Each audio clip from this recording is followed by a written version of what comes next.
నమస్తే దోస్తులందరికీ. ఇగో ఇది రైతులందరికీ గొప్ప గొప్ప అప్డేట్ వచ్చిందండి. ఇది కొత్త లైటు. దీనికి ఏంటంటే ఒక్కసారి మనం లైట్ వేసుకుంటే ఇది కరెంటుకి ఒక వైర్ను మనం కరెంటు మోటార్ ఫీజులో ఇచ్చుకోవాలి. ఒక వైరు ఎర్తుకి ఇచ్చుకోవాలండి. ఇచ్చుకున్న తర్వాత మనం ఒక్కసారి ఇలా కట్క ఆన్ చేసినాం అనుకో, రాత్రి పోయి మనం ఇగో ఇలా ఆన్ చేస్తే ఇలా ఉండిపోతుంది. మళ్ళొక్కసారి బటన్ వచ్చినాం అనుకో అదే రొటేట్ అవుతుందండి. ఇగో ఈ విధంగా చిక్కు చిక్కు అని సౌండ్ కూడా వస్తుంది. ఇలా మీద అచ్చుకుంటూ పోకుంటూ పడగానే పంది అరే దగ్గరికి వచ్చిండ్రా ఏమో అవుతుంది మమ్మల్ని చంపేస్తారని చెప్పి ఉరుకుతాయండి.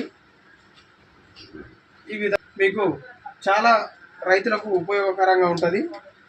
మీకు ఎట్లయినా కూడా చాలా బాగుంటుందండి. ఇది 360 డిగ్రీస్ ఇగో ఈ విధంగా తిరుగుతూ ఉంటుందండి. కంపల్సరీ ఇగో ఇది రొటేట్ అవుతూ ఉంటే అబ్బా ఎలుగు పడంగానే పంది బెదిరి ఉరుకుతుంది. ఇది చాలా ఉపయోగకరంగా ఉంటుంది. దీన్ని తీసుకోగలరు. మాది కడం ఎంఆర్ ఆఫీస్ ఎదురుగా మా షాప్ ఉంటుందండి. మీకు మా వీడియో నచ్చినట్టయితే లైక్ చేయండి, షేర్ చేయండి, కామెంట్ చేయండి. నేను ఇంకా వేరే ఐటమ్స్ కొత్త తీసుకొచ్చి మీకు ఇలానే పెడతానండి. నమస్తే రైతన్నలు. రైతులు బాగుండాలి, రైతులతో పాటు మేము బాగుండాలి.